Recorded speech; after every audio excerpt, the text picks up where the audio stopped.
Halleluja.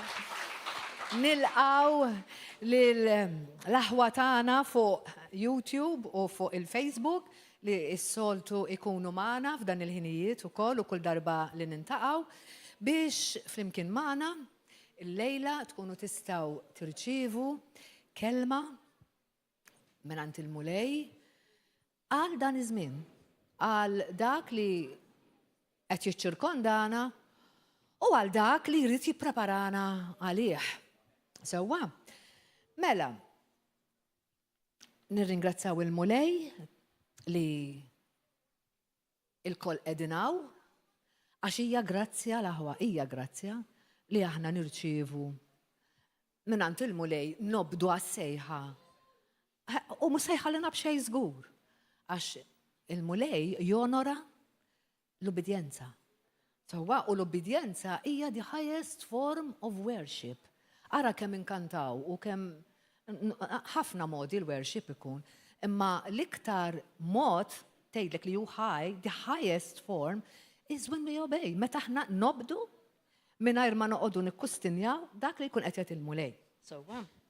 Mela, illum ħammorru f'Mattew 11 aħwa. Iftħu l-Bibja. Translations okay? Okay. Mela. Mmorru f'Mattew 11. U llum għandna kelma l-aħwa li verament iġibek hekk f'sessi, mhux qatt mhux ma smajniex, ta' smajna, imma hija l-kelma propju għallum, għalissa. Għalissa jitkellem propju Ġesu nnifsu, il-kelma hija Ġesu nnifsu, imma dal-kliem qalu hu personali. Allura meta jitkellma il-mulej Ġesu jaqbel li niftħu widnejna sew, partikolarment meta jedinna tassew ngħidilkom għax ikun irid jagħmel xi enfasi, all right. Imma il-kelma li għandna llum għax ħafna drabi il-kol kemm aħna ngħaddu minn ċirkostanzi li forsi ngħidu isma', imma jiena suppost qed ngħaddi minnhom daw. Ġifieri għax aħna bħala Kristjani kultant ma nippretendux li għandna ngħaddu minn ċertu affarijiet. Ħafna drabi għax inkunu ġibnihom bidejna m'hemmx tagħmel. Ikollok tbati u mbagħad il-konsegwenza. Sewwa, imma ħafna drabi wkoll jiġu għax aħna ngħixu f'dinja bħalma ngħidu a fallen world, sewwa. Għandna l-akkużatur ma saqajna, ġifieri l-ħin kollu jara x'jagħmel biex jisir inna l-wirt li Ġesu tagħna. Anyway, ġifieri l-ħajja dik li hi. Imma illum ħanaraw kif inkunu rebbiħin ukoll fuq din. Għaliex dik il-ħajja, sewwa, qatt ma nistgħu ngħidu isma' ħankunu dejjem fuq l-istess livell hekk. Daqqa dawn, imma il-mulejja dinna dejjem toħorġu u tkunu rebbiħin f'saltnaqtu. Għaliex għax aħna qegħdin ngħixu f'saltna. Ma ninsewx li aħna qegħdin f'saltna issa, we live in a kingdom, his kingdom, alla volja qegħdin ngħixu fid-dinja, imma dak li jotta d-dinja ma jottx għalina. Għax aħna li jotta għalina hu dak li hawn miktub. All right? Mela, Mattew 11, Ġesu għalhekk. Minn żmien Ġwanni il-Battista sal-lum, is-saltna tas-smewiet, il-bnedmin qegħdin jitħabtu bisħieħ għaliha u dawk li jitħabtu bisħieħ jaħtfuha. Ħafna drabi tibda tgħid xi tfisser di. Sewwa, bl-Ingliż, and from the days of John the Baptist until now, the kingdom of heaven suffers violence, and the violent take it by force. Di l-New King James Version. U inti tibda tgħid bejnek u bejn ruħek xi tfisser din. X'għandhom x'jaqsmu n-nies violenti u jinnaf u li s-saltna ħassofri. Kellu raġun għal xi xjetek Ġesu, għax meta toħodha fil-kuntest ħanaraw aktar il-qudiem. kien hemm ir-raġuni għal xiex qed jgħidlek. Imma il-meaning ġenerali tagħha di l-idea li qabel Ġwanni, all right, qabel Ġwanni is-saltna kienet biss profezija. So il-miġja ta' Ġesu li kien ħajġib is-saltna kienet tiġi profetizzata. Sewwa. U n-nies kienu jirrispondu bil-kbir. Sewwa għal-messaġġ tal-miġja tal-Messija kienu din is-saltna kienu they look forward għaliha, kienu bil-ġuħ. Sak anki tax collectors stedinna l-kelma dak li kienu jiġbru t-taxxi, prostituti u anki soldati Rumani saħansitra kienu tinteressom, kienu bil-ġuħ li jisimmuha u jriduha. Għalhekk kienu violenti, il-kelma violenti mhix letteralment violenza, imma akkosta kollox. Allura din insibuha f'Matthew 21 fejn jedinna minn 31 sa 32 biex kollox kienu bekkjat bil-kelma talla, hemm miktub tassew nedilkom, arawa, li l-pubblikani u n-nisa tat-triq deħlin qabilkom fis-saltna talla għax dawn in-nies kienu violenti għas-saltna. Mbagħad għandna Luke 3:14 fejn jedinna staqsewh ukoll xi soldati u qalulu u aħna x'għandna nagħmlu? Jiġifieri hawnhekk qed naraw tip ta' nies li kienu ukoll bil-ġuħ għal din is-saltna. They wanted the blessing. Ridu din il-blessing, kienu jafu li hemm barka f'din il-miġja. Imma ħanaraw ir-rikkezza aħna issa, din ir-rikkezza ta' din is-saltna, all right, li hija suppost hija saltna ta' qawwa. Il-kelma tgħid 1 Corinthians, l-ewwel Korintin 24 hija saltna ta' qawwa u mhux ta' tpaċ-piċ. Mhux ta' tpaċ-piċ void u bla effett. Ejja niftħu għajnejna għax Ġesu illum irid qed jgħidilna x'inhi s-saltna tiegħu. Vera? U noqogħdu attenti biex ma nitqarqux għax il-kelma talla tgħidilna wkoll li l-għerq sa jkun rampanti fl-aħħar ta' żmien. Ejjew verament niftħu għajnejna u qalbna l dak li jrid jgħidilna l-mulej biex ma nkunux minn dawk li naqgħu għall-għerq. Ora, ġifieri is-saltna li Ġesu ħajpritka llum irridu nkunu ċerti li aħna qed nagħmlu parti minna u mill-ebda saltna oħra li l-bniedem jipprova jibni għalih innifsu. Alright, ħafna drabi wkoll ta' jużaw il-kelma talla, imma nodu attenti għax kif ħanaraw nistgħu niġu mqarqin.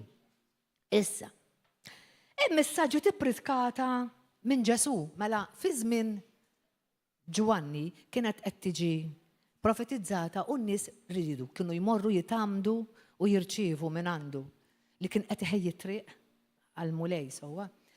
Imma issa li meta ġie Ġesu, x'ġara meta ġie Ġesu? In-nies infetħulhom għajnejhom għall-verità, all right? U bdew jippressaw iktar għaliha. Meta Ġesu beda jippritka, meta ġie u beda jippritka s-saltna, in-nies iktar bdew jippressaw għall-verità. Kważi b'disprament u b'vjolenza.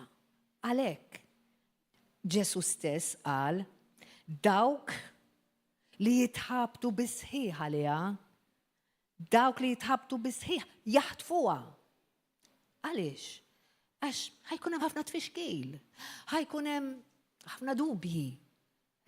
Imma dawk li verament jagħmlu l-isforz, akkosta kollox jippruvaw jifhmu x'inhu jgħid Ġesu, dawk ħajaħtfuha, dawk ħajimxu fis-saltna, dawk li mhux se jiġu mqarqin. Mela Meta ġi Ġesu, orrajt, f'Luqa 5:15 jedinna, isimgħuha, il-fama tiegħu bdiet aktar tinxteret. Issa, għaliex bdiet aktar tinxteret? Beda jsir magħruf iktar, il-kelma bdiet tinxteret x'inhu jsir u n-nies riduh iktar. Għaliex? Għax kienu jmorru biex jisimuh u jfejjaqhom mill-mart tagħhom. Right? U akkosta kollox kienu jirċievu. Karl, ftuli ftiti. Thank you. Mela, Luqa 16:16, thank you. Luqa 16:16. Sa żmien Ġwanni kien hawn il-liġi u l-profeti. Min żmien Ġwanni l-hawn qiegħda tixxandar is-saltna Talla. All right? Min żmien Ġwanni l-hawn. U s-saltna Talla fejn? Illum. Illum. Iktar minn qatt qabel. Illum għandna s-saltna qiegħda fina. Dak il-wirt li ħan nippruvaw. All right? Ma jiġix misruq lilna.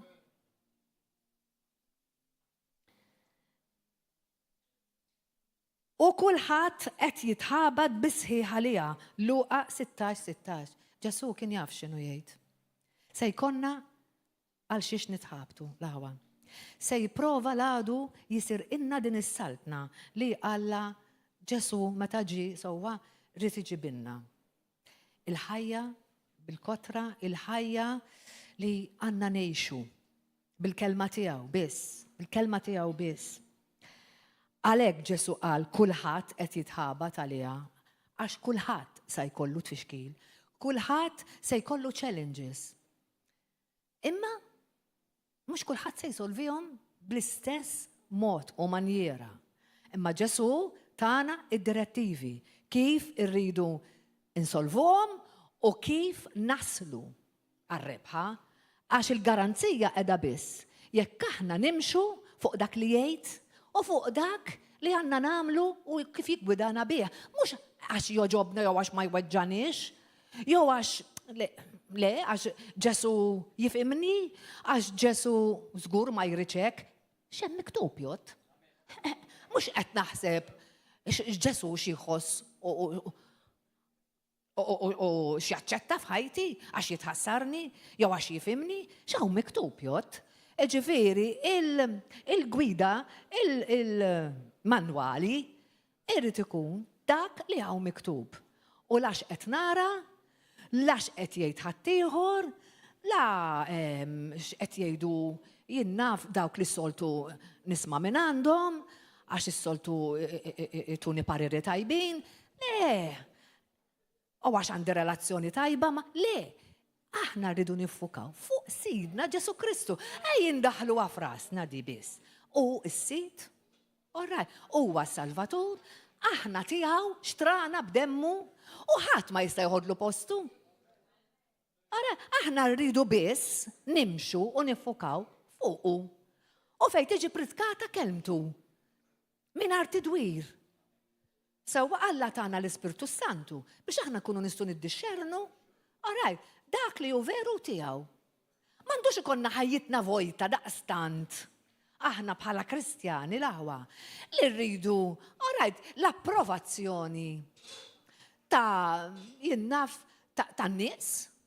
Irrid noqgħod inġib dak li naħseb u dak li ġrali fuq il-mezzi soċjali biex kulħadd ikun jaf x'qed inġib u minn xiex jien għaddejja u x'inhu jiġri fil-familja u x'inhu jiġri hemm u għalfejn.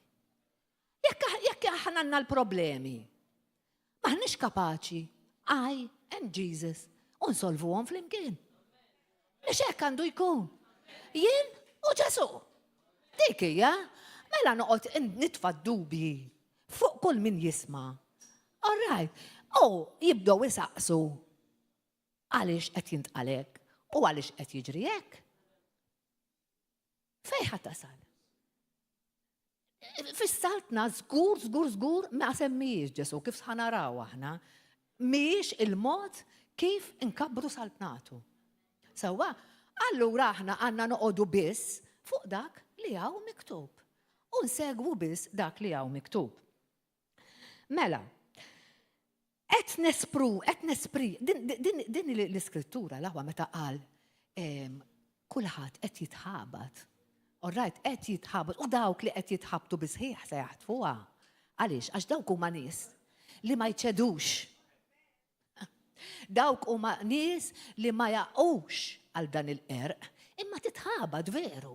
Għax la tibda tara u tisma' ċertu affarijiet, inti bil-fors ħad titħabad biex iżżomm sod, imma il-kelma ma tfalli qatt, hija l-blata li ma titħarrekx. Allura meta aħna niggranfaw mal-kelma u ma' Ġesu Kristu, ma nistgħu naqgħu qatt. M'għandniex għalfejn nibżgħu għax dak li wedna Sidna Ġesu Kristu ħajżommu, he's faithful, jisma' t-talb kollu tagħna u ma ħajtlaqna qatt. He is our Emmanuel. Meta inti tkun taf li Alla miegħek, u li inti qiegħed fis-sewwa, kulħadd jgħid li jrid u li jogħġbu, imma inti tibqa' dejjem għaddejja fuq dak li hemm miktub. Anki jekk ma tifhmux u jekk ma jogħġbokx, imma fuq dak li hemm miktub.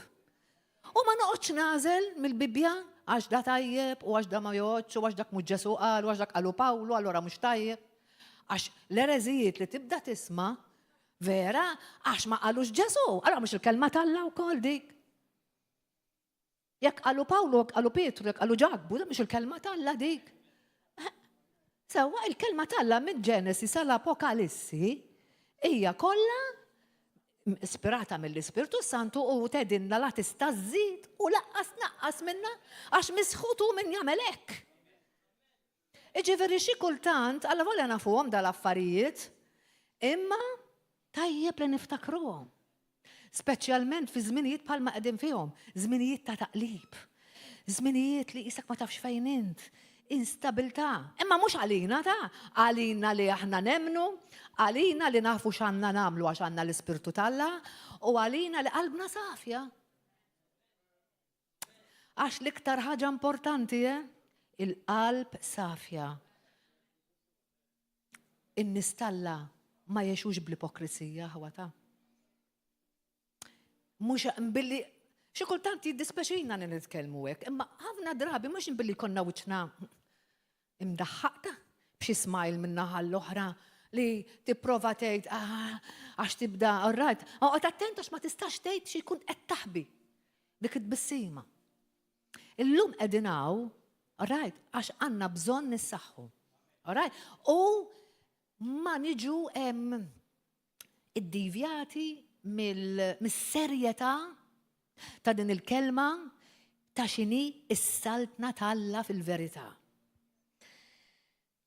Is-saltna tal-Alla hi il-ħeġġa u żelu li nagħmlu r-rieda tiegħu biss, alright? U x'inhi? Li ninħelsu kompletament bid-dnub u ma niskużaw l-ebda dnub, ma niġġustifikaw l-ebda dnub, ma nagħmlu l-ebda kompromess. Sewwa, ma naqgħu fl-ebda karnalità għax daw huma kollha bibien li niftħu, alright, biex ix-xitan jaħdem, alright, biex iqarraq bina, biex ma nibdewx naraw sew u nibdu ngħidu l-ħażin tajjeb u tajjeb ħażin, you know. Ejja ma niftħux dawn il-bibien għax imbagħad it-tort ma jkun taħat ħlif tagħna u ma noqogħdu nwaħħlu f'ħadd. Sawa, mela, irridu noqogħdu, irridu nkunu ċerti dik il-ħeġġa li ma rridux ikonna x'naqsmu mad-dnub. Irridu nkunu safjin u ġenwini. Sewwa, irridu nkunu ħilsa minn kull kontroll tax-xitan. Għaliex tedli mela x-xitan għandu kontroll. Ħanejdlek jista' jkollu ta' għax tittoqgħod attent. Dak li inti takkwista, right? Ikunx ġej minnu ta' ħafna drabi jammex, alright, u jqarraq u jista' jkun li nkunu qed nieħdu nibilgħu xi lixka minn għandu, alright, li dak li qed nagħmlu ħsew u ma jkunx. Għax inti ma tistax tkun taf il-verità ta' fejn int. Jekk ma tkunx qed taqra l-kelma tal-Alla u taf x'Alla qed jgħid, ma tistax toqgħod dak li tisma' biss. U dak li tgħidlek il-kuxjenza bħalma jgħidu ħafna. u dak li naf li hu tajjeb, fejn ħataqta' l-għajn. Biex inti tkun taf dak li hu tajjeb, dak li hu ġenwin, dak li hu veru, jekk ma tkunx taqra x'hemm miktub. U x'qed jgħid Alla. U tobdih. Mhux tisimgħu biss u taqrah biss, tittobdih. Dak huwa l-Kristjan ta' sinsla. Għax Kristjani tal-isem hawn kemm trid. Kemm trid. U l-isfortuna taf x'inhi. U l-biża' li daw it-tip ta' Kristjani ma qed iġibu glorja l-Alla xejn. Alla volja jgħidu li ikunu qed iġibu glorja l-Alla b'dak li qed jagħmlu. All right, imma flok iġibu glorja lill-Alla, iktar iġibu diviżjoni u iktar iġibu dubju u konfużjoni f'dawk li għadhom jew qed jippruvaw jisimgħu u jersqu lejn Alla. Għax tibda ġej u tkun xejki tibda tgħid għal min ħanemmen il-min sa nisma' dinha min qed jgħid il-verità. M'għandniex inkunu hekk. Sewwa, tista' ġib konfużjoni anki f'min diġà dar li Alla, imma jibda jgħid imma x'inhi? X'inhu jiġri?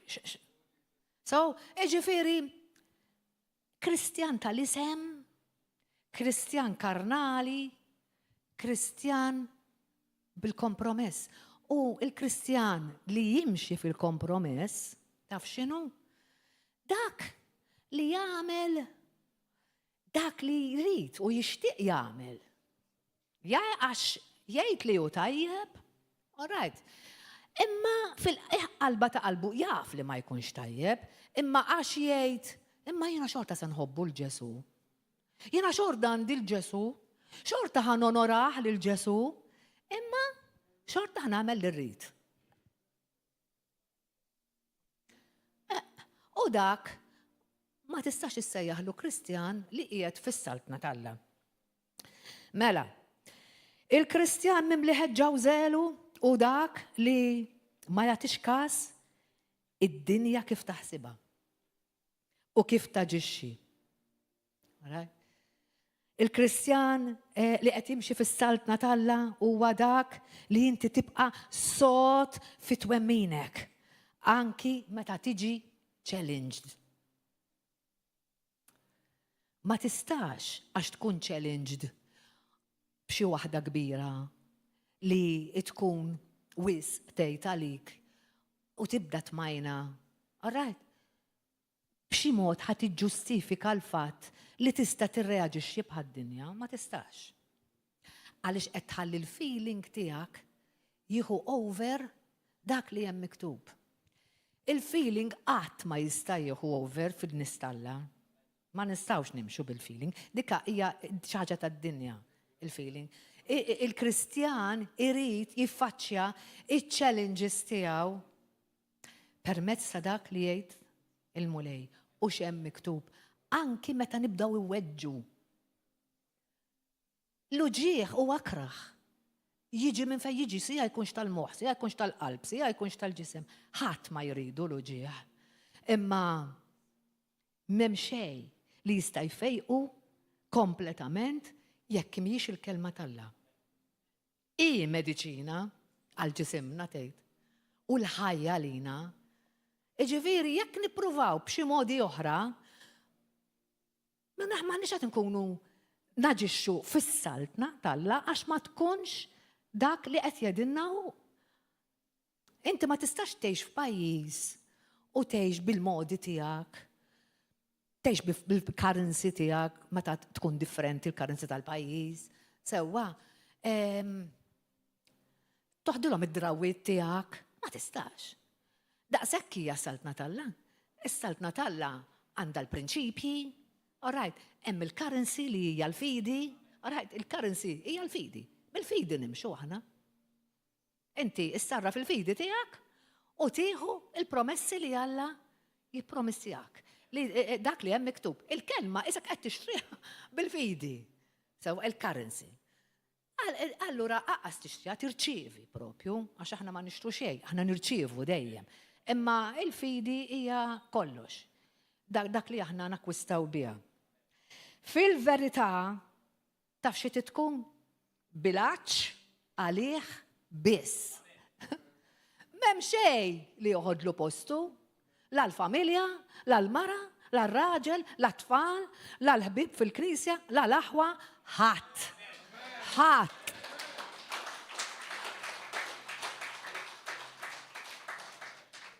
Ħadd. U biss m'hemm l-ebda skużi u raġuni li tista' ċċaqalqek minnu għall-ebda kost u raġun. Bilanċ għalih u għal dak li jgħidli u għal dak li jistenna minni.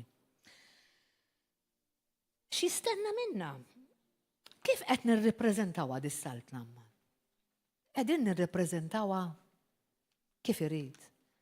Qegħdin inġibulu glorja lil Mulej. Jiena waqt li llum qed tani din il-kelma l-ewwel waħda lija għax irrid li nkun qiegħda nkun ċerta li saltnatu qed iwassalha kif għandu wassala. Ma rrid noġob il-ħadd. Ħliefu. Ma ħaniddejjaq minn ħadd. Ħliefu. Inħobb il-kulħadd. Inħobb il-kulħadd. Imma fejn joqgħod ma joqgħod ħadd. Il-ħin miegħu irrid inqattu l-iktar għaliex. Ħalli jien nkun ċerta u naf kif għandi nimxi, kif għandi ngħix, ikolli dik il-konfidenza kif ħanaddi l-ġurnata, mhix fija nnifsi, imma f'dak li jkun irrivelali. F'dak li meta jkun ta' kelma u inti tirċivija tħoss dik il-paċi li dak li inti qed tagħmel, dak li inti qed twassal u dak li verament irid. U dan il-messaġġ l-aħwa huwa hekk. Il-paċi li ħassejt meta l-Mulej poġġa f'qalbi kienet enormi. Jiġifieri qed iwassalulkom bil-biża' Alla li huwa da li jrid. Saltnatu l-Mulej f'dajinna. F'dajinna, mhux ċajta, tajinna bħala missjoni biex aħna inkomplu inkabbru ilu. Nokkupaw. Biex nokkupaw, importanti li nkunu nafu li qed nokkupaw ta' u li qiegħda tispreddja l-kelma tiegħu u s-saltna tiegħu. Mattew 10, 34, 39. Ġesu tagħna huwa mħabba. Ma huwa ġust, huwa sit, kollox huwa perfett. U dak li jgħid ma jedux għal xejn. Sal-inqas koma ikun hemm raġuni għal xiex qiegħda hemm imniżla fil-Bibja. Imma huwa dixxiplinat ukoll, Jiġifieri ħafna jgħidulek għax l-imħabba l-importanti. U l-unità importanti. Dik. Imma ħanaraw xi Ġesu. Mattew 10, 34, 39. Taħsbux li jiena ġejt inġib il-paċi, tibżax ħan nispjega ħadita. Taħsbux li jiena ġejt inġib il-paċi fuq l-art? Ġejt inġib mhux il-paċi, imma sejf. Iva, ġejt nifret lil bniedem minn missieru, lil bint minn omma u lil mara minn hemm żewġa. U l-bniedem ikollu in-nies ta' daru stess edewwa tiegħu. Majtu għadi? In-nies ta' daru stess edewwa tiegħu. Min iħobb lil missieru jew lil ommu iżjed minni ma jistħoqlux li jkun miegħi. Ġesu dan. Min iħobb lill-ibnu jew lill-bintu iżjed minni ma jistħoqlux li jkun tiegħi. La miegħi waqqas tiegħi. U min ma jarfax salibu u jimxi warajja ma jistħoqlux li jkun miegħi. Min ma jarfax salibu u jimxi warajja, qed jgħid Ġesu, ma jistħoqlux li jkun miegħi. Kulħadd għandu salibu, imma titterfu u timxi warajh. Mhux timxi kif ifettillek u kif tara l-ħadd ieħor jagħmel għax dak għadda minn hemm ħanaddi minn hemm jien. Ġesu qed jgħid erfa' salibek, erfa' l-problema li għandek, erfa' ċ-challenge li għandek, imma skont kif qed nedlek jien. Ek biss ħanserħek, ek biss sessib il-mistriħ, ek biss għandek il-garanzija li se solvi ħajkollok is-soluzzjoni għal dak li qed tgħaddi minnu. Għax ħaterfa dik il-problemi timxi warajja tija lili u tħalli lili insolvijilek. Mhux kif jeddak u kif jett liħor u kif imxiddik u xamlet l-oħra u kif iddeċida dak u kif iddeċidit liħor. Le, ejja ma naqawx għal dan il-lixka, għax lixka din, lixka.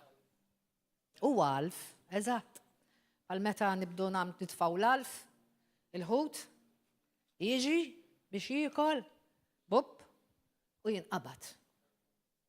Ejja ma ninqabdu blebda lixkaħwa.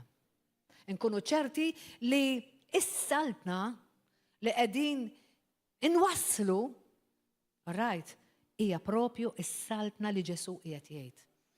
Mela, jiġifieri qed jgħid Ġesu min isib il-ħajtu jitlifa. U min jitlef lil ħajtu minħabba fija isiba. Jiġifieri min isib il-ħajtu. Taf min isiba ħajtu. Dawk li jkunu qarfu il-verità li għandhom il-ħajja fi Kristu, dawk li mweldim mill-ġdid, veru, li issa taw ħajjithom lil Kristu. Dawk sabu l-ħajja eterna. Mela, min isib il-ħajtu jitlifa, u mbagħad jitlef il-ħajtu tad-dinja. Inti titlef ħajtek dak li int kont fiha, dak li int kont taġixxi fiha, dak li inti mdorri fiha, dak li inti jinnaft fulitek kienet fiha, u li kont fil-familja, issa għal-alla huwa xejdak, inutli. Iridek titlifa biex int issib il-ħajja vera, il-ħajja tiegħu, il-ħajja li ħatwasslek għandu, il-ħajja li int ħatejxa biss għalih u għal-ibda raġuni oħra u għal-ħadd ieħor. Allura, Ġesu, dini is-saltna ta' smewiet li qed tgħid li l-om ma tkunx mal-bint, il-bint ma tkun tiġġilet mal-om, il-liben mal-mis. Ħanedilkom, laħma naħseb intom għandkom ċertu talim, meta qed jagħtek, mhix qed jgħid il-pjaċir tiegħu li jara l-om tiġġilet mal-bint, il-missier ma jġibx lill-ibnu u ikun hemm l-edewwa fil-familja, kemm naturali u kemm spiritwali, iktar u iktar, imma għaliex? Għax il-kelma Talla, jew ħatibnik, jew ħatitfek fl-abbissi. Għaliex? Għax skont qalbek. Il-kelma dejjem l-istess, il-qalb mhijiex l-istess. Dawk li għandhom qalbhom safja, il-kelma ħatibnihom, ħatejnhom, ħatitmaħħom, all right, ħassolvilhom il-problemi. Dawk li qalbhom mhijiex daqstant ġenwina, hemm il-jien fin-nofs, hemm il-karnalità fin-nofs, is-sensi kollha jaħdmu tal-ġisem. Dawk, di ħatasal biex titfaħħom fl-abbissi. Għaliex? Għax meta int qed timxi fil-ġisem, kemm il-darbednija di, int qed timxi fuq territorju tal-għadu. U la qed timxi fuq it-territorju tal-għadu, il-ġisem dak u l-karnalità ta' għax tibda timxi fuq il-territorju tiegħu. U hemmhekk ma terbaħlu qatt, għax hemmhekk it-territorju tiegħu. Aħna t-territorju tagħna ta' fejnu? Aw fuq. Ma' Ġesu, on the right hand of the Father. Ħara minn hemm iridu niġġildulu. Mela, fit-territorju tiegħu. M'għandniex naqgħu biex nimxu fit-territorju tiegħu. Il-ġisem hekk jieħu pjaċir, imma l-ġisem poġġeħ taħt saqajk. Poġġeħ għalhekk għandna nitalmu il-fasting l-aħwa. X'jedulu bil-Malti? Is-sawm. Għax meta aħna qegħdin insumu, tafx qegħdin nagħmlu, qegħdin nitrenjaw il-dal-ġisem. Ma jagħmilx li jrid ta'. Qed nitrenjaw il-dal-ġisem joqgħod għal dak li ngħidu aħna. Nikol meta ngħid jien, tikol ġisem meta nedlek jien. All right. U meta inti iddarri hekk, Umbagħad is-sensi kollha jibdew jobdu jekk inti ma tkunx trid tgħir jew hekk inti ma tkunx trid naftuħu għalik, jibda joqgħod il-ġisem ukoll. Imma ma titrenjaħx bis-sawm, dal-affarijiet ma tant se joqgħodlok għalihom. Iġġibu joqgħod għalihom jekk l-ewwel iġġibu taħt saqajk bl-ikel tgħidlu le, nitimmek ma tarret jien. Ħalli dan il-ġisem li jħoss u jara u jisma' jitgħallem joqgħod għal dak li hu tal-ispirtu. Meta jiena ngħid ma rridx ngħid, meta jiena ngħid ma rridx neffendi ruħi, meta jien ma rridx ikolli mrar jew ma rridx nobdi, inkun kapaċi, inkun soda iktar mill-ġisem. Right? Il-moħħ, l-emotions tiegħi inġibhom fix-xejn. Għalhekk Ġesu qal is-saltna tittaħtafa. Dawk li jaħtfuha bil-vjolenza, bil-forza, jaħtfuha għax tittaħtafa. Inkella easy taħrab minn idejk, ix-xitan jara b'xi mod kif se jisraqlek dal-wirt. Imma nistallaw mal-ert. Dejjem imqajmin, ma jorqdux. Issru jedinna l-lejonar għal xiex biex dak li ġi moti l-inna ma jiġix misruq.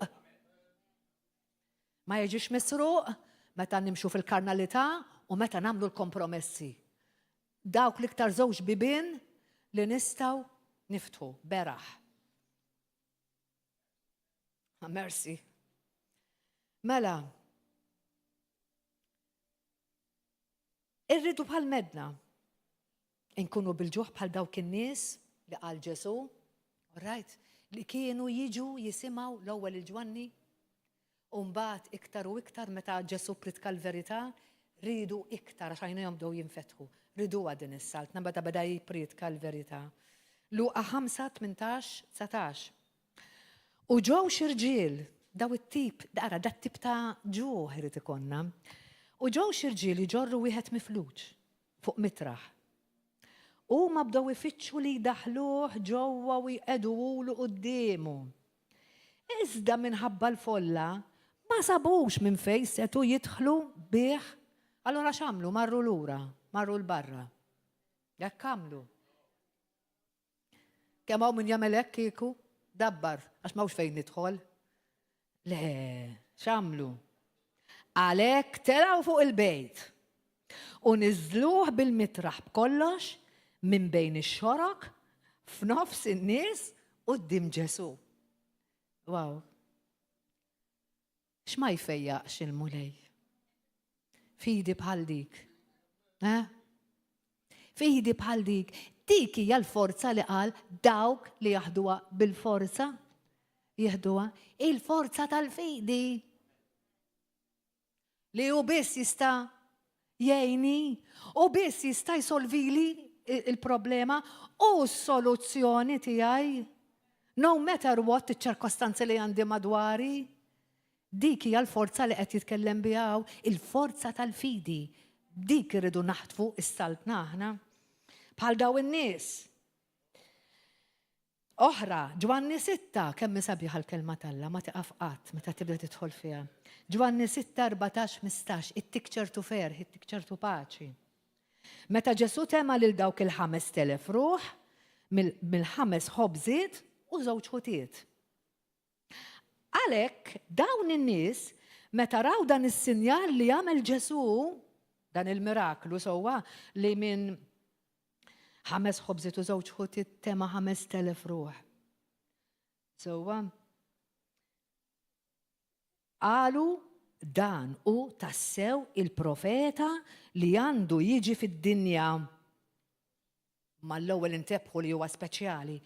Imma Ġesu meta ntebaħ li kienu ġejjin biex jieħduh bil-fors, ħalli jagħmluh sultan, għax ridu jagħmluh sultan mbagħad. X'għamel? Reġa' warrab waħdu lejlolijiet. Imma hemmhekk qed tara n-nies kif aġixxew. Il-ġuħ tan-nies isimgħu l-aħwa. In-nies iriduh il-Ġesu ta'. In-nies iriduh il-Ġesu, in-nies iridu l-verità. Għalhekk aħna għandna responsabilità ta' kif qed inwasslu s-saltna. Ħalli ma nkunux minn dawk li ngerxuhom minflok li nġerresquhom lejn Kristu. X'biża'? Ejjew nagħmlu eżami tal-kuxjenza u naraw ux blemin li qegħdin namlu, b'dak li qegħdin ngħidu, b'dak li qed iwasslu bil-keyboards minn wara il-computer, all right, għax dik hija kif tgħidha. Bħal meta tgħid jien naf il-bniedem beżani, coward. Għax jekk inti għandek xi ħaġa li twassala, mur wassala fejn għandek twassala. Biex tipprova twassala meta ħadd ma qed jarak x'inti tagħmel u min int prattikament. Cowardice, għalfej. Daqshekk vojt tal-ħajja. Aħna bħala uliet Alla, aħna għandna nkunu iktar sodi u bold. Bold, mhix hekk? Sewwa għandna nkunu bold, ġenwini, u jekk hemm xi ħaġa li irrid iwassal immur insib u nwassal il dawk li għandi nwassala. Sewwa ħalli ma nagħmel ħsara il-ħadd. Ħadd. Mela Ġesu, grazzi li int pur, li inti safi u aħna rridu nkunu bħalek muledis. Għax inti huwa s-sit, inti huwa il-ħellis tagħna u rendi kont lilek biss irridu nagħtu mulej. Lilek biss missier. Int mulej l-istandard li inti tikkwalifikana għal saltnatek. Ġesu huwa li jatina l-istandard biex nikkwalifikaw għal saltnatu. Mem lebda standard ieħor li ħajwassalna għal saltnatu. Dak li jatina biss bil-kelma tiegħu. Għalhekk irridu nkunu bil-ġuħa l-verità, fervur, naħarqu u ma jippurtana minn xejn ħlief dak li hu veru u dak li hemm miktub. Luqa dikarajnija, issa, inkomplu issa, ħanaraw kif minn fej bdejna tas-saltna li aħna rajna Matthew 11. Issa ħankomplu minn 7 sal-11. Anzi, qabel ma qalek Ġesu, qabel ma qal dawk li huma violenti jaħtfu s-saltna, naqraw hekk. Meta minn vers 7 ħanaqra. Meta dawk telqu, kien qed jgħid għaż-żewġ dixxipli ta' Ġwanni li kien bagħat jsaqsu lil Ġesu, mela ma ninsewx li Ġwanni kien il-ħabs, sewwa, u bagħat żewġ dixxipli minn tiegħu għand Ġesu, all right, biex jisaqsih, isma' inti dak li għandek tiġi, jew nistennew il xi ħadd ieħor. Qegħdin taraw naqra offens hemmhekk intom. Kien hemm xi daqsxejn offens. U dan bagħat lid-dixxipli tiegħu jisaqsu lil Ġesu. U hemmhekk Ġesu qal, anzi ħa naqra mi qal. Kif qala? Għax qallhom Ġesu. Issa meta Ġwanni sema fil-ħabs bl-emejjel ta' Kristu, bagħat tnejn mid-dixxipli tiegħu u qalulu inti dak li għandek tiġi jew nistennew ieħor. Wieġeb Ġesu qalilhom morru wedu l-Ġwanni. Il-ħwejjeġ li qegħdin tisimgħu u taraw f'din is-saltna. Is-saltna li jien ġejt inġib ejja ma niżvijawx b'xi offens. Morru wedulu ġejt nagħmel jien u min jien. L-omja jaraw, it-sopop jimxu, l-imġidmin jindafu, it-torox jisimaw, il-mejtin iqumu u l-evanġelum xandar lil-foqra. Dik hija li għandna niffukaw fuqu u l-ebda ħaġa oħra. Hekk qed jgħidlu. U mbiraku, kull min ma jitfixkilx minħabba fija. Għallu. Iġifieri ħarsu fuq dak li qed ngħid u ara ma titfixklux għax ma toġobkom xi ħaġa. Tippruvaw tmorru n-naħa l-oħra jew tippruvaw tisimgħu xi ħaġa li taraxkom għax aħjar. Għalhekk qed jgħid imbiraku minn ma jitfixkilx minħabba fija. Anzi, imbiraku min jemmen mingħajr ma jara. Mhux hekk jgħid?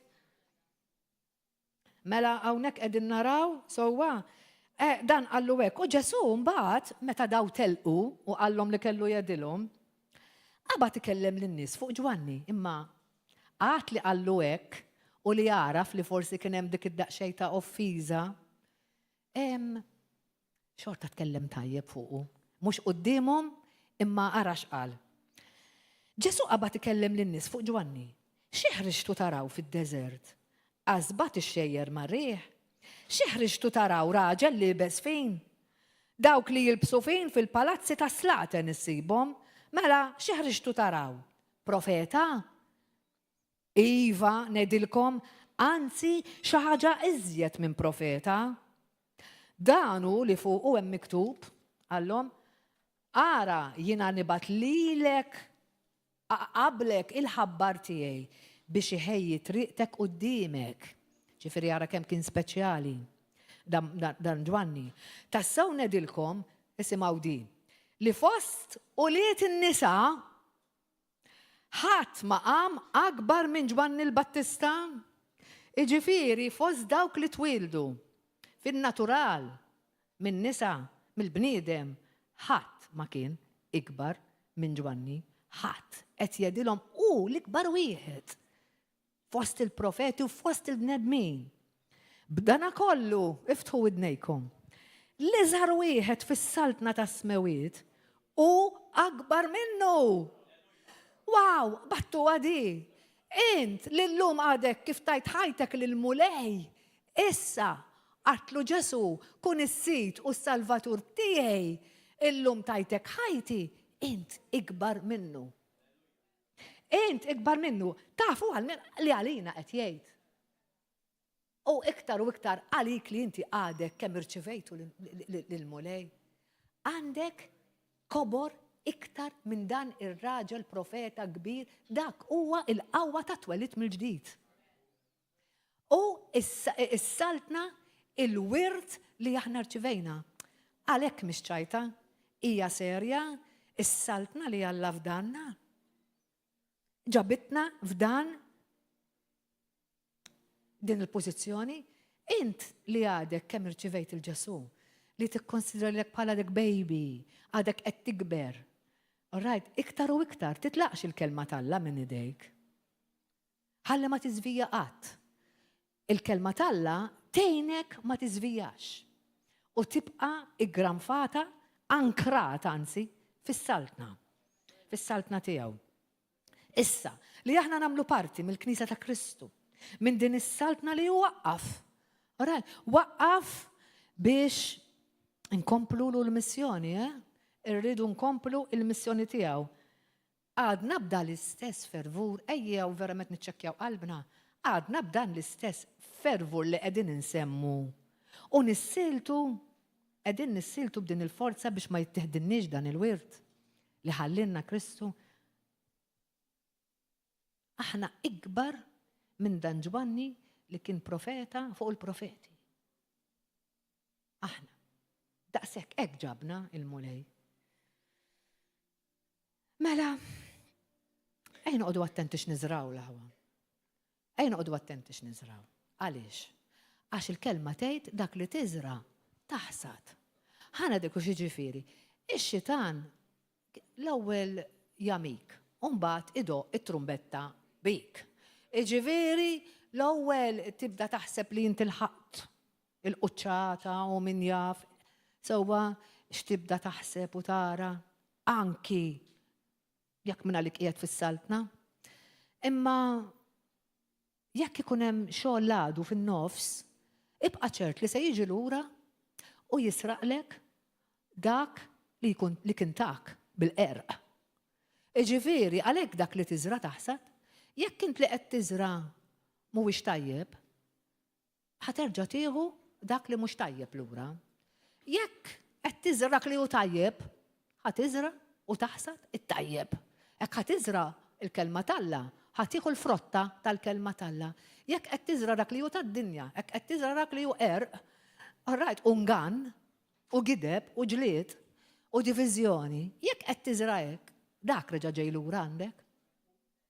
Għax dak li tiżra taħsad. U x-xitan jibqa' sakemm jiġibulek lura. Mela, jekk ser inna l-paċi, jekk ser inna l-ferħ, jekk seraq is-saħħa, seraq, x'kienet il-konsegwenza li kienet? Ġesu qed jgħidilna, tista' toħodha lura. Għax jiena ġibtlek ir-rebħa. U jekk inti timxi f'saltnati, Ġesu jgħid, inti ħaterġa' tieħu lura dak li x-xitan seraqlek. Imma rridu nissiltu għalija, rridu niġġieldu għalija. Mela, labdejna fuq il-kompromessi u l-karnalità li jiġu minn ix-xitan. Dak u meta int qed tieħu xi ħaġa minn ix-xitan, hija dik il-karnalità jew il-kompromessi. Dik ħajtik li forsi jidhru sbieħ imma fil-fatt ikunu tlellix. Issa, x'inhija il-karnalità għal dawk li forsi tgħidu x'inti tgħid? Mela, għandna nuqqas, number 1, nuqqas ta' fiduċja falla. Il-karnalità hi li inti toqgħod fuq dak li tgħid int, fuq dak li tara, fuq dak li tħoss. U l-fiduċja falla li hija xi ħaġa il-fidi ma tarax, rajt inti tittafda, dik hija waħda minnhom. Number 2, egoizmu. L-egoizmu x'inhu? Selfishness, jien biss u jaqbel lili. Alright, jiġifieri jien nista' nkun qed inħalli kollox għaddej, jista' jkun qed ngħid u iwa jagħmel Alla. Alright, nistgħu naqgħu fiha di wkoll. Fejn ir-responsabilità tiegħek? Alla fiex qiegħdek tkun responsabbli? Qed tagħmilha r-responsabilità li Alla tak. Sija fil-familja, sija f'ħajtek u aktar fil-knisja li jint responsabbli tal-erwieħ.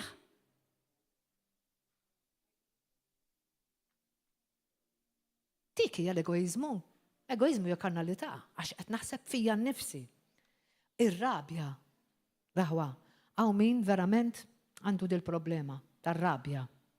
Sewwa, tgħidli mhux kulħadd jirrabja iva, imma mbagħad x'tagħmel biha r-rabja u kif taġixxi. Sewwa, għandna l-frotta hija għandna frotta ta' self-control. Sewwa, u dik waħda li rridu nħodu ħsiebha bħala xhieda tal-mulej.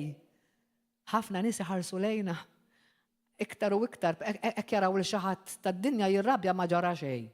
Imma jekk jaraw Kristjan, forsi taqbiżlu xi naqra, ara dak bosta jgħid li hu ta' Ġesu. Għax għandna ċertu standard. Mela ir-rabja naħdu ħsiebha. Il-karnalità tilkorpra l-ipokrizija. Il-wiġġ ieħor ma' kemm okra. Il-bniedem li ma tafx fejn int miegħu. Jorik hekk u jkun hekk. Aħwa ma naqgħu qatt f'din il-kategorija. Aħjar tweġġal dak li jkun bil-verità, tgħidlu li għandek tgħidlu, ħallih u mbagħad jgħaddilu, imma milli tqarraq b'xi ħadd biex forsi tgħid nibqa' ħabibti u biex noġbu fejn. Alla dik żgur ma jridix, mhijiex parti mis-saltna. Tisma' l-kelma kieku, imma ma tagħmilha qatt. Nisimgħu l-kelma, rajt niġuna l-pritkar, nisimgħu l-pritkar, imma ma nagħmlu qatt dak li aħna niġu ippritkati. Qatt ma nagħmluha. Il-gburija. Ara ma tmerrinix f'xi ħaġa. Kollox naf jien. Imma barra l-kelma sorry. Jew inkella żbaljajt. Dik ma nafix. Dik hija karnalità wkoll. Dik hija karnalità. Il-kompromessi x'inhuma? Huma meta Kristjan jipprova jinoġob minn kulħadd biex jevita xi konflitt jew biex joġob lid-dinja. Akkost li jawweġ il-kelma talla kif jaqbillu. Mela missier għenna biex ma naqgħu qatt f'dawn il-kategoriji u noħorġu minn saltnatek mulej. Għax is-saltna talla mhijiex ċajta jew kif nagħmlu aħna. Saltna talla hi dik li Kristu jippriedka. Minflok ma nindmu minn nuqqas tagħna, nippruvaw inġibu fix-xejn is-sitwazzjoni is-serjetà tas-sitwazzjoni. Dak hu il-kompromess.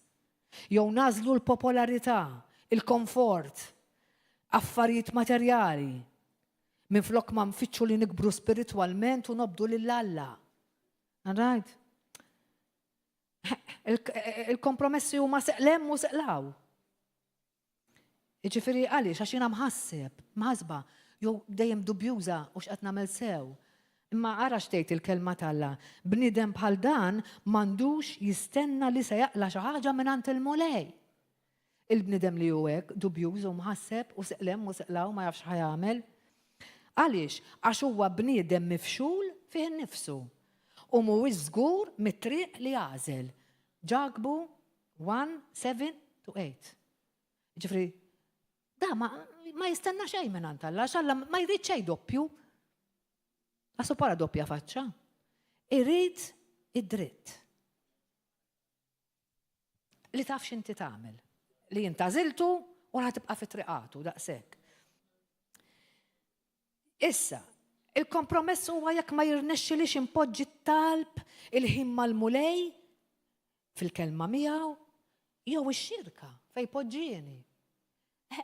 Ix-xirka fejn għaliex? Għax inti x-xirka tiġi biex tfaħru. Inti x-xirka tiġi biex tisma' kelmtu. Allura jekk inti ma tiġix, qed tonqos milli tfaħru, qed tonqos milli sservi. Allura dik m'intix qed tagħmel saltnatu. Ħajkun dak li trid int mulej. Hekk kien fis-sema jkun fl-art. Ma mhux inbilli ngħiduha biss għax tiġi tpaċċ piċ fil-vojt u mbagħad. Dawn essenzjali jekk irridu nikbru b'saħħitna mbagħad, jiddependi dak li rridu. Il-kompromessi huma meta npoġġu xewqat, il-bżonnijiet u dak li nkunu rridu akkosta kollox qabel dak li jrid Alla. Jew li naqgħu nqum milli se nweġġa' l-ħadd ieħor. U l-aħħar waħda niġi b'xi skuża li tiġġustifika l-azzjonijiet tiegħi. Li jkunu kontrarji għal dak li tgħallem il-Bibja. Tibda ġġib xi skuża biex niġġustifika dak li qed nagħmel. Għatajt. Imma akkost li mhux qadamek fil-Bibja, imma Alla jifhimni. Mulej bedna minn dal-affarijiet. U għenna verament nkunu mulej u liet li nġibulek glorja, missier. U liet li nġibulek glorja u tenna nkabru saltnatek, missier. Mela, issa, allura tedu li kif rridu naġixxu? X'inhu mal-modi tal-Alla? X'inhu mal-modi tal-Alla? Ħanedilkom x'inhu mal-modi tal-Alla. U kif tieħu lura dak li x-xitan irnexxielu jisraqlek. U din hija għad li hija l-kelma tal-Alla li ħanejt u nafuha, imma hija bbekkjata u pruvata u esperjenzata minn xi ħadd, rajt li kiteb ktieb li jiena anki fil-waqt li nallem il-courses inħobb insemmih, il-John Ramirez. Dan kien illum satanista li jaf kif taħdem is-saltna ta' dlamijiet mill-la sa' żett. Għax kien kellu rank qoli, u kien jaqdi lil-sidu mill-iħnet. U jaf kif joperaw, jaf minn xiex jibżu. U fil-ktib tiegħu Armed and Dangerous, minn m'għandux nħeġġixkom biex iġibuh, għax kixfilhom kollox tista' tgħid. Imma ħansemmelkom daw il-punti li bihom tkun tista' iġġib lura dak li x-xitan b'xi mod prova saraqlek. B'xi bib li stajt ftaħt. Imma l-ħanin, kull ma rridu nagħmlu nindmu, induru leħ, nagħmlu daw il-punti, u mbagħad inħalluh jaħdem l-imħabba tiegħu u nirċievu dak li ġi biex jagħtina. Imma dan għalhekk il-modi tal-Alla biex inti terġa' tieħu lura dak li tlift. Huma 7 armi backed by Bible biex terġa' tieħu lura. Issa, li huma daw. Number 1, l-isem ta' Ġesu. L-isem ta' Ġesu huwa arma l-iktar potenti li jibżu minna. Mela l-kelma tgħid Filippin 2:9-11. Għalhekk Alla ollih wisq u taħ isem li ju fuq kull isem, fuq l-isem tal-problema tiegħek. Il-problema tiegħek għandha isem. Iċ-challenge tiegħek għandha isem. Ġesu, l-isem ta' Ġesu huwa fuq dik il-problema. Huwa fuqha, ara x'tgħidlek. Biex għall-isem ta' Ġesu tintlewa kull irkoppa. Tintlewa l-problema tiegħek. Tiġi fix-xejn il-problema tiegħek għall-isem ta' Ġesu. Ejja naqbduha b'revelazzjoni, mhix hekk, just għax nafu b'revelazzjoni. Għandi l-isem ta' Ġesu tiegħi. Tani ismu Ġesu. Taħlejja fis-sema u taħlejja taħt l-art u taħlejja taħt l-art u fuq l-art il-irkoppa tintlewa u kull il-sin irid jistqar li Ġesu Kristu huwa l-mulej għall-glorja tal-Alla l-Missier. Mela għandna arma potenti bl-isem ta' Ġesu. Int ħadd iġġieled bismu, bil-qawwa li hemm f'dak l-isem. Għalhekk m'għandekx tibża mill-ebda problema u tipprova issolvija bil-modi tiegħek għax il-modi tagħna mhuma xejn u mhux se jwasluna mkien. L-isem ta' Ġesu li se jwassalna għax hemm il-qawwa kollha meħtieġa. U dan ikkonfermah dan il-bniedem li jaf kif taħdem is-salta tad-dlamijiet. Mela number 1 l-isem ta' Ġesu. Il-number 2 id-dem ta' Ġesu. Dem imqaddes ta' Ġesu. Apokalissi 12. Vers 11 ibbekkjata bil-kelma. U huma rebħuh bid-dem rebħulu bid-dem tal-ħaruf u bil-kelma tax-xhieda tagħhom. Aħwa, id-dem tal-ħaruf rebaħlu. U aħna nirbħu permezz tad-dem tal-ħaruf. Id-dem tal-ħaruf qiegħed hemm biex aħna napplikawh kuljum. Għax aħna li aħna perfetti fl-ispirtu, il-ġisem tagħna għadu vulnerabbli, għandu bżonn id-dem ta' Ġesu l-ħin kollu napplikaw fuqna biex inżommu l-bot l-attakki tal-għadu. Il-protezzjoni minn hemm ġejja konfermata minn dan il-bniedem. Dem ta' Ġesu. Apparti li hemm miktub sewwa, ma aħna jien qed insemmi dan il għaliex dan jaf kif jaħdmu u minn xiex jibżaw. Is-saltna ta' dlamijiet. It-tri il-kelma tal-Alla mela għandek l-isem ta' Ġesu, id-dem ta' Ġesu, il-kelma tal-Alla, Ġeremija 23:29. Isma' ħaxtejt. Kelmti mhux bħan-nar. Jgħid il-mulej bil-kelma u bħal martell li jfarrak il-blat. Il-kelma hija bħal martell li jfarrak il-blat. Biżżejjed biex tfarraklek il-problema tiegħek mela. Kbira kemm kbira daqs il-muntanja, yes. By faith, għal dak, grazzi mulej. Amen. Ekku, biżżejjed biex tfarrak il-blat. Aħseb wara l-problemi tagħna. Thank you, Jesus. Number 4, nitkellmu bl-ilsna. U min ma jitkellimx jista' jitkellem x'in irid.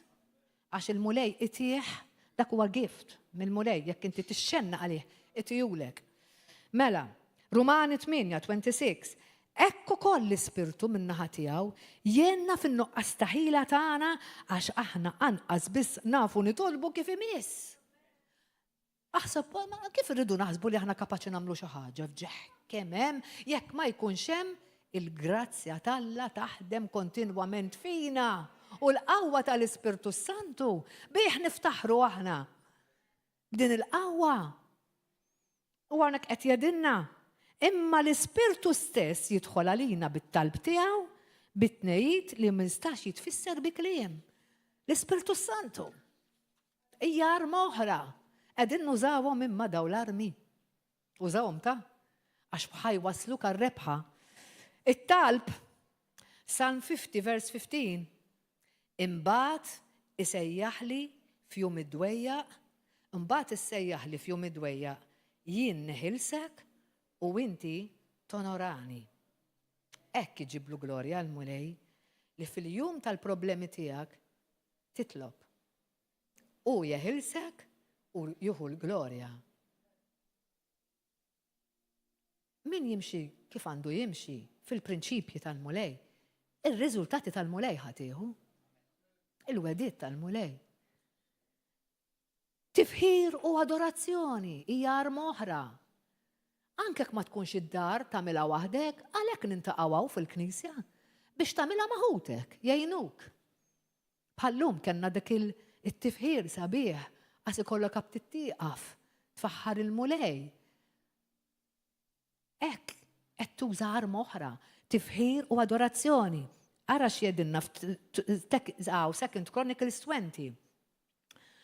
U wara li ftiem mal-poplu, qegħdin nitkellmu fuq is-Sultan Ġosafat hawnhekk, li kien qed jiffaċċja, all right, biċ-ċankwit enormi, 3 armies kienu ġejjin, 3 armati qawwija, potenti, kontrih. U minnhom beża, u ma kienx jaf se jaqbad jagħmel, u ma rifittex biċċ il-mulej. U mbagħad issaħħaħ, kellu kelma mill-Ispirtu Santu u għamel hekk. Wara li ftehim mal-poplu, x'għamel? Bil-direzzjoni li taħ il-mulej. Għażel xi għannejja li libsin il-biss mqaddes.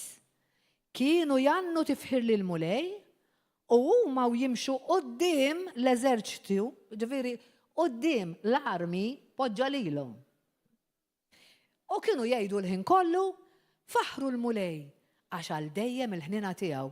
Dal-krim biss kienu qed jgħidu quddiem faħruh il-mulej għax għal dejjem il-ħnina tiba tiegħu. Aħna li doqna tjubija tiegħu kapaċi ngħidu għadi. Imma r-riżultat x'kien u malli bdew jannu jfaħru l-mulej x'għamel? Qiegħed xibka moħbija għal ulied Amon u Moab u għal dawk tal-Muntanja Sejr li kienu ġew għal Ġuda u kienu mkissrin. Jiġifieri għamel xibka moħbija. Taf li waqt li qed tagħmel dal-affarijiet, il-mulej qed jaħdem bil-moħbi. Forsi m'għandix qed tara riżultati mal-ewwel, imma jkun qed jaħdem. Jkun qed jaħdem.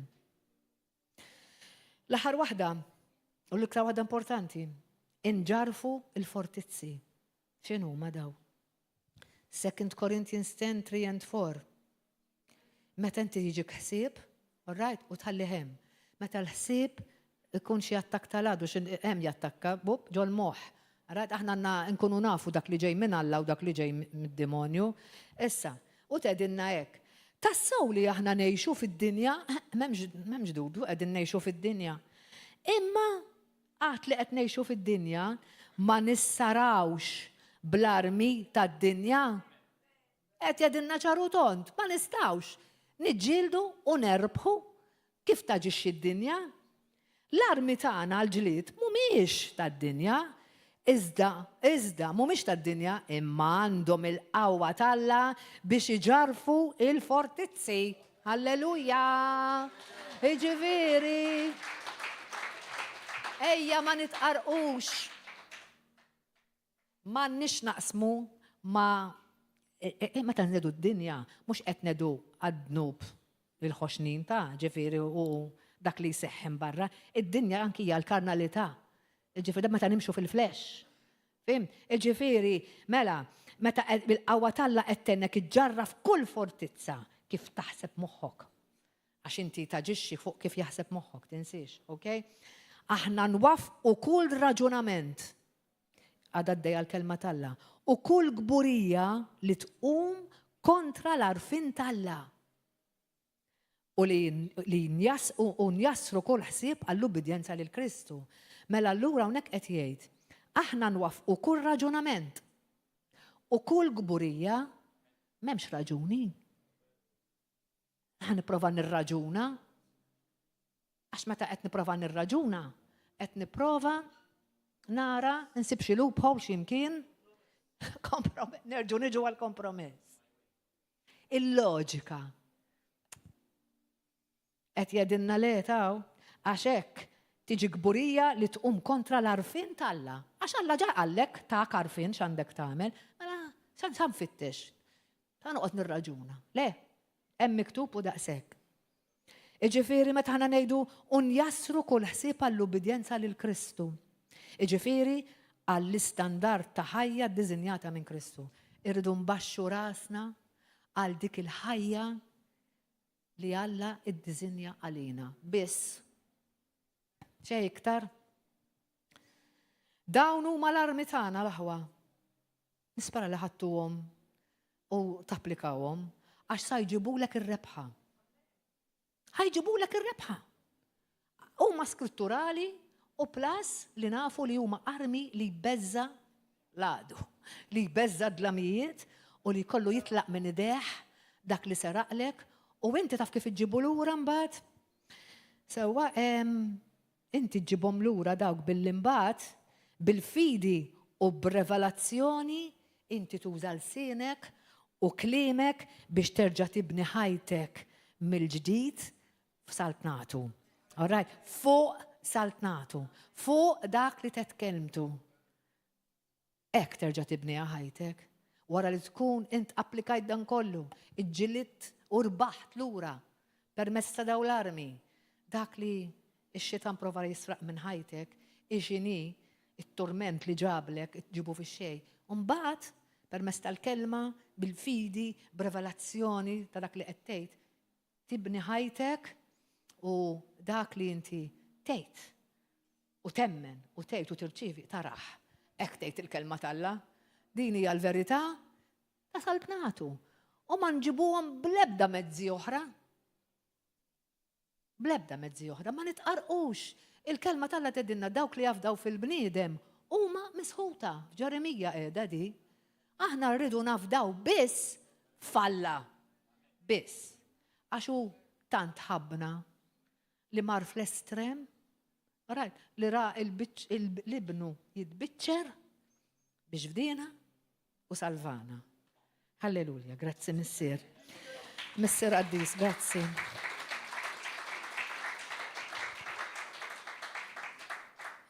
Halleluja, ejdu tit-talba miegħi. Ħalli verament wimin dak li aħna smajna u nadru grazzi l-mulej li oġbu jiftinna jnejna f'dawn iż-żminijiet, għax mhumiex żminijiet faċli, veru, mhumiex żminijiet faċli, imma bih magħna min jista' jkun kontra tagħna. Halleluja. Vera? Ejdu it-talba qasira miegħi. Aziz missier.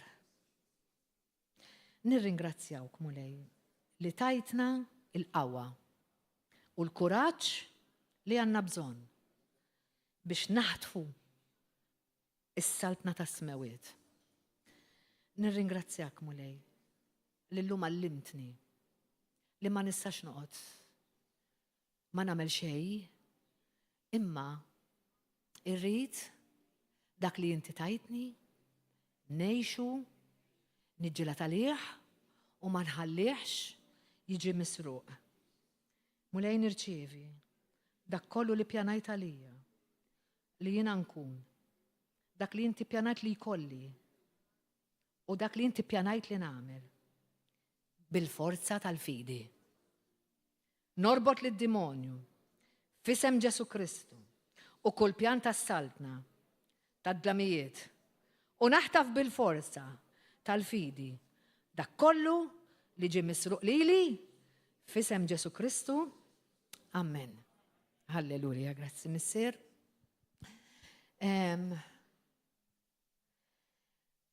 Eżi saħwa tal-YouTube, nirringrazzjawk, nirringrazzjakom li kontu magħna. Jiena nemmen li kienet kelma li tista' tenlilkom ukoll, il għaliex hija kelma li hija għal kulħadd. Għax Ġesu jrida għal kulħadd. Imma l-ewwel ħaġa li rridu nagħmlu huwa li aħna nifhmu li rridu verament nagħmluh is-sit u s-salvatur tagħna għal dan Ġesu biex itina din il-qawwa li aħna nistgħu nkunu rebbiħin, li aħna nistgħu ma nkunux imqarqin kif edna, imma li ngħixu dejjem rebbiħin fih, nafu x'aħna nagħmlu, nafu ta' min aħna u x'qed niffaċċjaw. Jekk inti trid il dan Ġesu, Jekk inti trid tgħix din il-ħajja u ma tibqax iddisprat, ma tibqax qalbek maqtuħ, ma tafx fejn int, ma tafx ħatamel. Ejd din it-talba warajja, mulej Ġesu. Illum smajt dwarek u jiena rridek. Nitolbok li taħfirli għax naf li jiena midneb jew midimba u mingħajrek ma nistax insalva.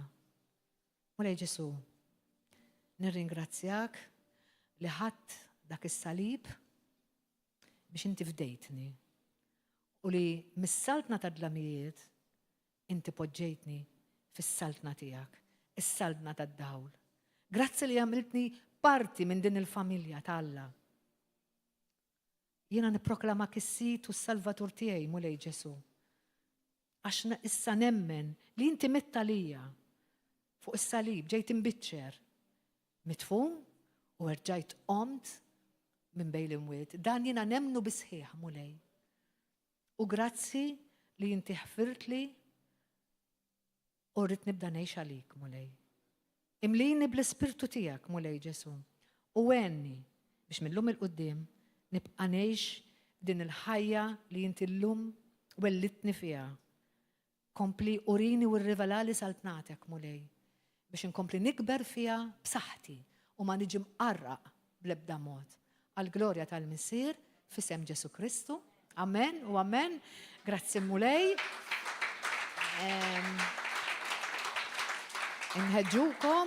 Nħeġġukom biex intom li irċivejtu l-mulej illum li għamiltu din id-deċiżjoni tibqgħux waħedkom.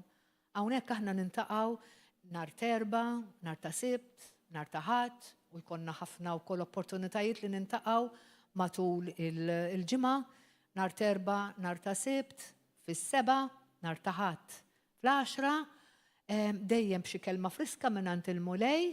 Għalhekk narawkom u l-mulej ikompli jberikkom. Alleluja. Grazzi Ġesu. Felicien.